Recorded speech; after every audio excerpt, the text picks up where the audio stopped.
Les gens oublient, franchement, avant que la SEC ne s'implique dans les marchés de crypto-monnaies, le XRP était le deuxième actif numérique le plus précieux devant Ethereum.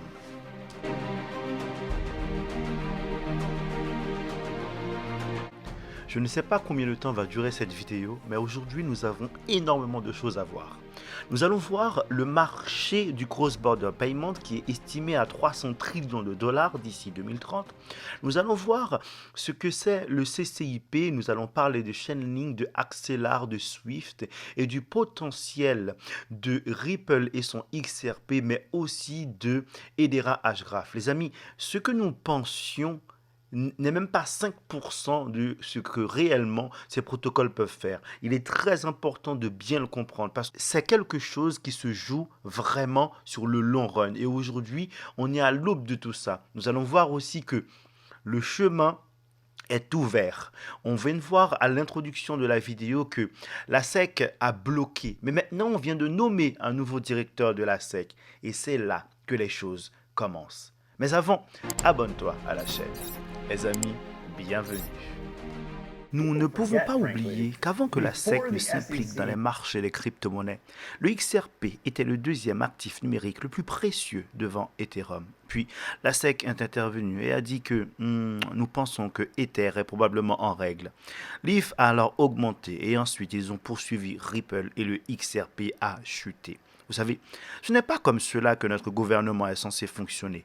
Nous sommes censés avoir un terrain de jeu équitable et offrir des opportunités égales. Notre gouvernement ne devrait pas choisir les gagnants et les perdants dans ce domaine. Nous pensons qu'à long terme, nous l'emporterons et que les choses finiront par se régler. Mais pour l'instant, c'est frustrant pour la communauté. Donc, comme nous le dit ici Brad Garlinghouse, le CEO de Ripple, Ripple a eu des problèmes parce que la SEC les a attaqués, soi-disant, en mettant avant Ethereum. Mais vous savez, je pense que le travail de Ripple, le terrain pour qu'il puisse s'exprimer n'était pas encore disponible, n'était pas encore prêt. Chainlink n'existait pas, Axelar n'existait pas, le CCIP fonctionnait seulement pour Internet, mais pas pour la technologie blockchain. Donc, il fallait attendre. Je ne sais même pas s'ils n'ont pas travaillé de concert parce que maintenant tout est prêt et tout se débloque.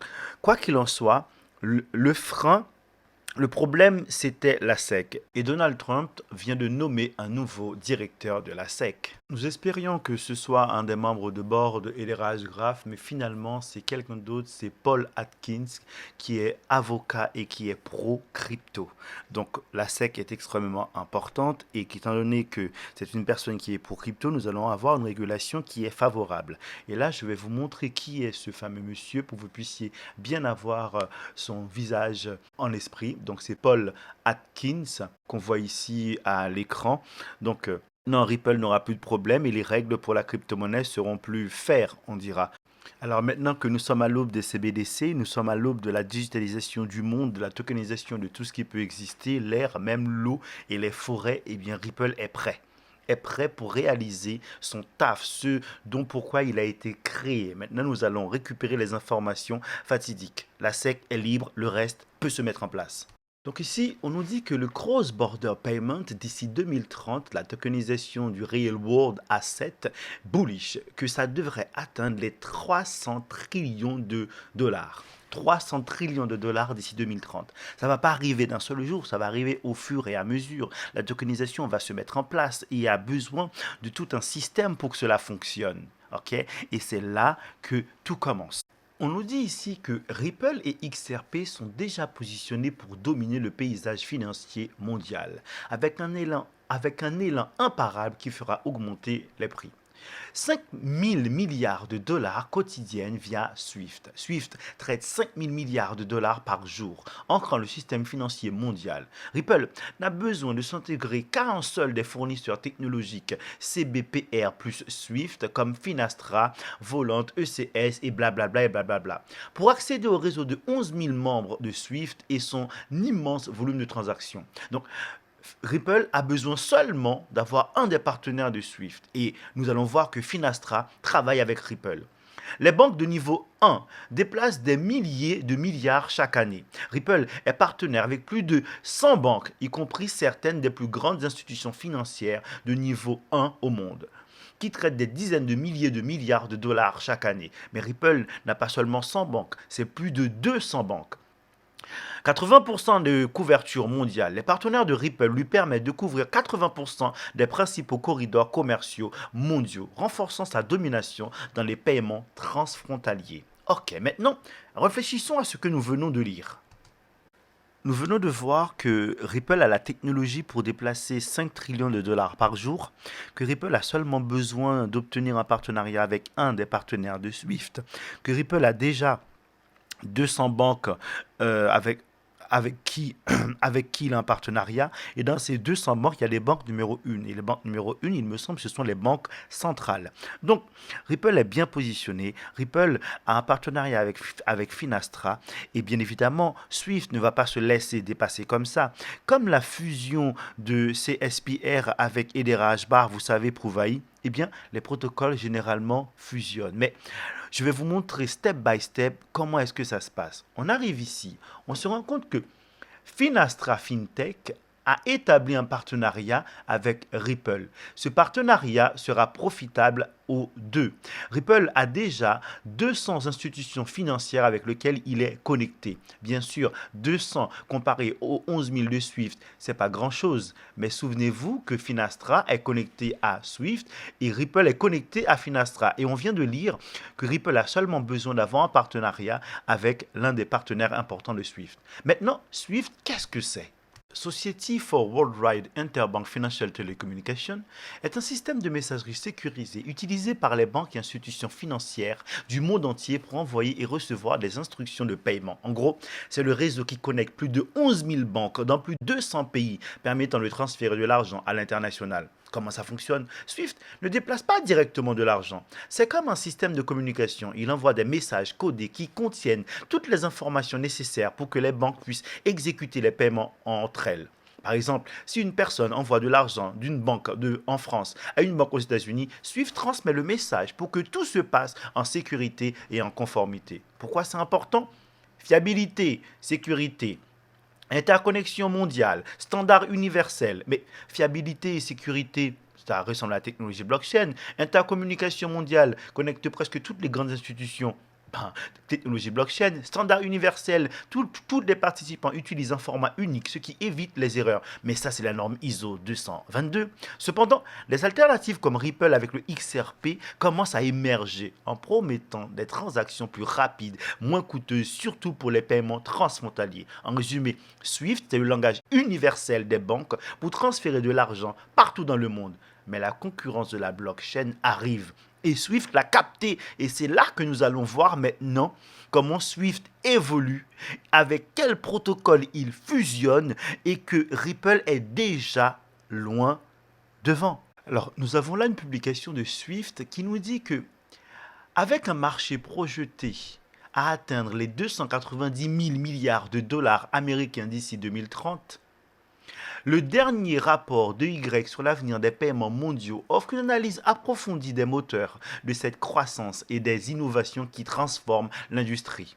Nick Kerrigan de Swift partage ses perspectives sur les expériences de Swift avec les CBDC, monnaie numérique de banque centrale, et explique pourquoi l'interopérabilité est cruciale pour que les actifs et monnaies numériques puissent évoluer avec succès dans un monde de plus en plus interconnecté. Très bien. Donc on a bien compris, là on parle d'interopérabilité. Maintenant, il nous dit, à l'avenir, nous continuons de collaborer étroitement avec la communauté financière pour faire progresser les cas d'usage liés aux CBDC et aux actifs tokenisés afin que la valeur puisse circuler sans friction au-delà des frontières, quelle que soit sa forme. Alors, Swift veut déplacer la valeur, quelle que soit sa forme, sans friction. Et Swift a besoin d'interopérabilité. Et c'est pour ça que je vais vous parler tout à l'heure, là en fin de vidéo, de ces deux actifs extrêmement importants que tout le monde devrait avoir dans son wallet. Swift nous dit qu'il veut déplacer de la valeur, quelle que soit sa forme, sans friction. Quelle que soit sa forme, nous parlons de tokenisation d'actifs réels. Nous parlons de tokeniser la nature, voiture, tout ce qui existe sera tokenisé. Swift se prépare à ça. Mais l'Internet de l'argent, c'est déplacer des sommes. Ce n'est pas le travail de Ripple. La tokenisation, ce n'est pas le travail de Hedera Hashgraph et bien plus encore. En fait, tous ces protocoles vont travailler ensemble et Swift travaillera forcément avec Quant. Quant, c'est l'interopérabilité entre les institutions financières et tout type. Donc, Swift va forcément travailler avec Ripple, forcément travailler avec Quant. Et Swift est obligé de travailler avec ces deux protocoles-là dont je vais vous parler pour pouvoir remplir le besoin de société qu'il était en train de satisfaire, mais que là, il galère à faire. Vous avez déjà envoyé de l'argent dans un autre pays? Oui, vous savez de quoi je parle. Nick Kerrigan nous dit aussi que l'interopérabilité est difficile, mais il est nécessaire. Alors, pour que Swift puisse remplir son taf et qu'il puisse le faire bien, pour que toutes les blockchains puissent bien fonctionner, pour qu'on puisse avoir quelque chose qu'on appelle l'Internet de l'argent, nous devons avoir quelque chose qui s'appelle le CCIP. Et Chainlink est chaud dans ça. Pour ceux qui sont trop jeunes, vous ne savez pas, mais avant, il y avait plusieurs fournisseurs d'Internet et chaque fournisseur avait ses propres réseaux, avait ses propres serveurs. Et les serveurs n'étaient pas interconnectés. Donc on avait un forfait chez un fournisseur et un forfait chez un autre. Jusqu'au jour où le CCIP a été inventé, ça a permis aux serveurs d'être connectés et l'interopérabilité entre les serveurs a permis la naissance de l'Internet que vous connaissez. Donc aujourd'hui, pour que l'argent puisse circuler, pour que Swift puisse bien fonctionner, nous avons besoin de quelque chose qui s'appelle l'interopérabilité entre les chaînes, dont Chainlink est super chaud. Chainlink a un protocole qui est le CCIP qui permettra concrètement la naissance de l'Internet 3.0 tel que nous le voulons. Donc le CCIP est indispensable et Chainlink l'a. Donc qu'est-ce qui va se passer? Swift se mettra en couple avec Chainlink. Mais Chainlink n'est-il pas déjà connecté avec quasiment toutes les blockchains? Donc, il n'y a pas seulement Chainlink, il y a aussi Axelar. Et c'est pour ça que je vous en parle aujourd'hui. Alors, on revient sur Chainlink. Quand j'ai créé la chaîne, je me suis dit qu'il fallait isoler les domaines sur lesquels investir. Et souvenez-vous, je vous ai parlé de protocole d'interopérabilité qui permet aux chaînes d'échanger entre elles. Et c'est pour ça d'ailleurs que j'ai participé à l'ICO de Axelar et j'ai du Chainlink dans mon wallet. Je vous ai parlé des layers 1 qui permettront aux applications décentralisées d'être hébergées.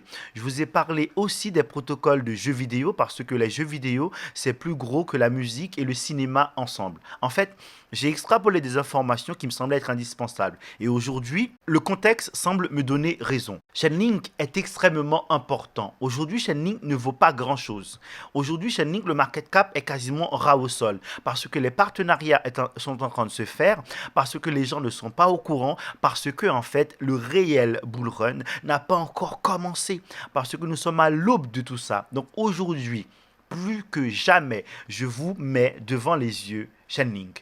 Il y a 1 milliard de jetons existants, il y a seulement 626 millions qui sont en circulation, il y a encore pas mal dans les mains des VCs. La capitalisation totale est de 14,31 milliards et Chainlink est à 22 $ aujourd'hui. Les informations sont là, mais franchement ces informations, peu importe parce que c'est un protocole qu'avec le temps qui ne va faire que s'apprécier. Encore plus que le bon vin ou encore mieux que une femme de valeur. Axelar, dit AXL, 907 millions de market cap, même pas 1 milliard, offre maximum de 1,1 milliard de jetons, il est à 1,05 $. Axelar, c'est l'interopérabilité et Axelar est assez bien placé, il a des partenariats assez gros. Il n'y a pas que Axelar pour l'interopérabilité, mais pour moi, ce sont les protocoles avec QNT qui auront certainement un partenariat avec Swift et pourront profiter de tout ça. Une publication que Swift a repostée sur Twitter. L'avenir des paiements transfrontaliers est sur le point d'être bouleversé avec la blockchain, la stablecoin et la collaboration publique-privée en tête de file. Tommy Mac le machin truc service explique que ces avancées renforceront la transparence et la sécurité à l'échelle mondiale. Tous ces protocoles, toutes ces blockchains, les blockchains vraiment puissantes, généralement, elles ont plusieurs niveaux d'utilisation. Je m'explique. Elles ont une blockchain publique où vous pouvez accéder. Elles ont une blockchain privée seulement pour les grandes institutions, les grosses boîtes, et une version ambivalente, mixte, une version hybride. Et là, depuis tout à l'heure, on se retrouve sur l'affiche qui nous dit que Hedera Hgraph, Hedera Hbar, partenariat avec Chainlink. Ben oui, c'est tout à fait normal. En fait, c'est une toile. Un jour, on utilisera toutes ces blockchains sans même savoir ce qu'on utilise. Mais nos actifs, eux, continueront à prendre de la valeur. Ici, on nous dit que le prix du non, excusez-moi, le prix du H-bar qui a explosé comme ça, c'est pas parce que des particuliers, des retails ont acheté, mais ce sont les institutions qui ont commencé à en acheter. Et plus bas dans la fiche, le docteur Lemon Beer nous dit qu'il va créer, qu'il y aura un layer privé, une blockchain privée sur Hedera Hashgraph qui pourrait être utilisée par Ripple pour lancer le RLUSD et la monnaie numérique de banque centrale. Vous avez vu comment ça fusionne? C'est exactement ce qu'on vous disait. Et ici, on continue encore. On nous dit que l'amélioration du réseau de Hedera Hashgraph permettra de passer de 10 000 à 500 000 transactions par seconde, qui fera du réseau le plus rapide au monde. Bon, maintenant, la vitesse, c'était avant. Maintenant, tous les réseaux sont rapides. WorldPay, un système créé, une application créée sur LH Graph qui permettra d'auditer les proof of liquidité pour vérifier que les systèmes ont bien l'argent en réserve. Bon, c'est une application comme dans d'autres. Et là, on se retrouve avec l'Arabie Saoudite qui travaille avec LH Graph. Bon, les partenaires, on ne va pas les citer tous. Il y en a, il y en aura tous les jours, de plus en plus au fur et à mesure que le protocole s'installe. Alors, j'ai trouvé cette information pertinente et je crois qu'elle mérite d'être partagée. Alors, on nous dit que le réel run n'a pas encore commencé parce que généralement c'est Ethereum qui commence par péter et ensuite les alt pètent. Mais Ethereum n'a pas commencé encore. Donc en fait, là, ce que je vous disais, nous sommes à un pré-bull run. Ça va être magnifique. Mais souvenez-vous encore une fois, les amis, que vous jouez gros. Ne vous mettez pas à trader un levier, ne vous mettez pas à déplacer vos actifs toute la journée parce que vous allez perdre de l'argent.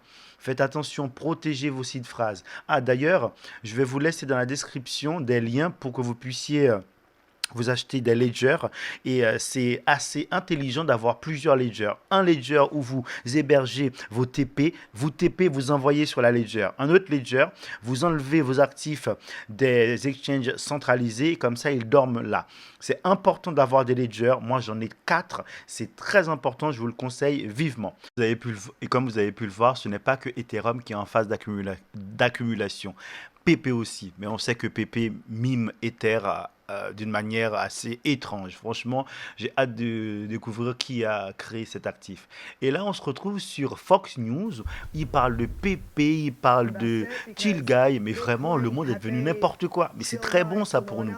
Souvenez-vous encore une fois, PP est sur Robinhood. Robinhood possède 2,6% de la supply. Ça va être magnifique. On était là dès le début. Les amis, je vous remercie du temps passé et rapidement je vous retrouve. Passez une bonne journée.